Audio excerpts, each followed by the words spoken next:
William Hill Sportsbook of the Year Award 2010, Brian Moore, Beware of the Dog. You've probably heard about this book, you might not have read it. Perhaps you're not really big into rugby, but that doesn't matter. This book is about much more than rugby, and it was one of the most well-deserved winners of the William Hill Sportsbook of the Year Award.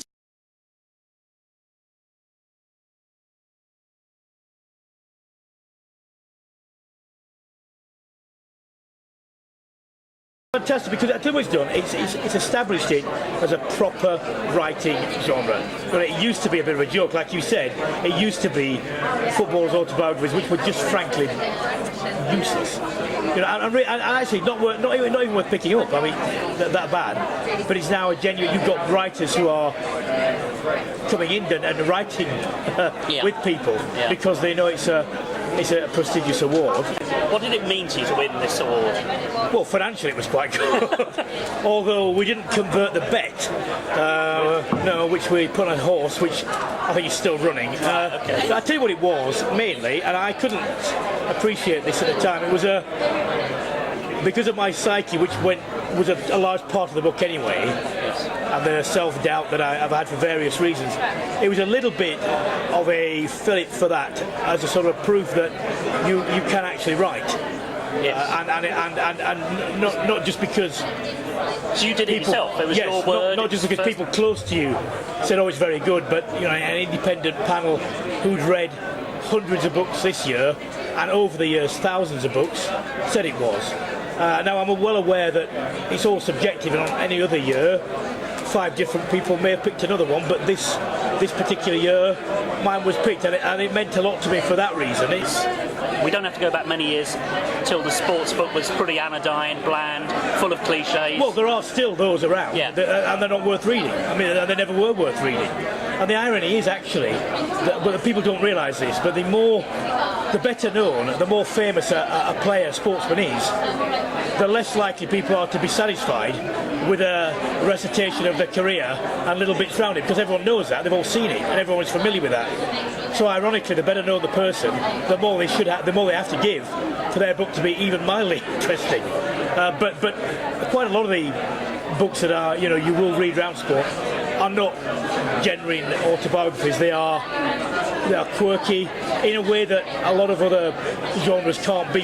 You don't have quirky military history books because it doesn't lend itself to that, and you just couldn't possibly make it so without being frivolous and without doing disservice to the bravery and the courage of the people who do it. But this does allow you to dip into all sorts of things, and there are extremely. I've always said you don't need to dramatise sport because it has everything. It has the courage, it has the failure writ large, and the heroism. It has the tragedy in a proper Shakespearean sense that comes from the flaws of character, and it has comedy. Is there a danger that people are going to write sports books only with a tale to tell of child abuse, clinical depression, I'm going mad? They may well do that. However, that will not make in itself a good book. A book. It certainly won't make one that will make a list here. The more interesting point out of this is, and I believe that most of these revelations are true, why is it that so many sports people seem to have had something of that nature in their upbringing?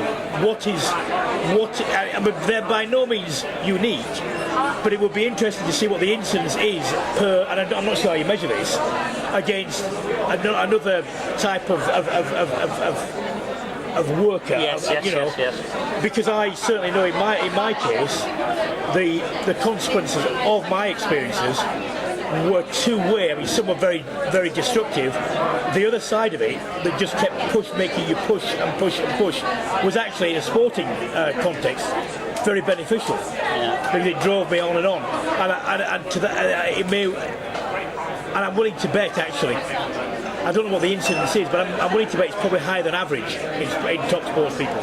Something that is not exactly ordinary. It doesn't have to be an abusive thing, but certainly.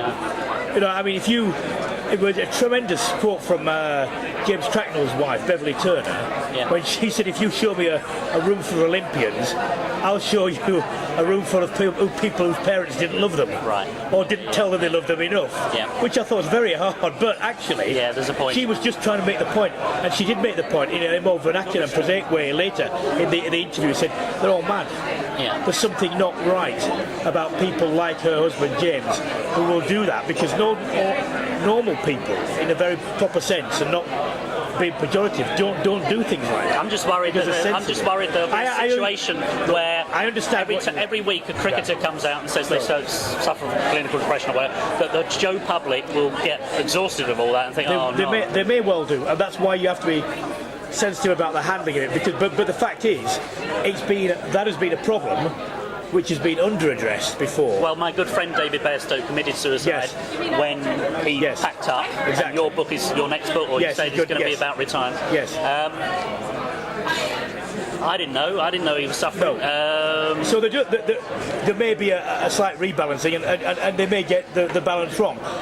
It's more important, I think, for the subject to be out there and people say I'm a bit cheesed up about it, but at least I know now, because then it will rebalance itself. And hopefully the point is, from these things, I now know that the RPA, the PCA, the PFA are now finally understanding that they just have to try and put something there for people who are still playing and people who retire, that is not just getting them jobs, which is one aspect after they finish playing, but they have to look after this side as well. So hopefully if that gets established, you'll have less of these things.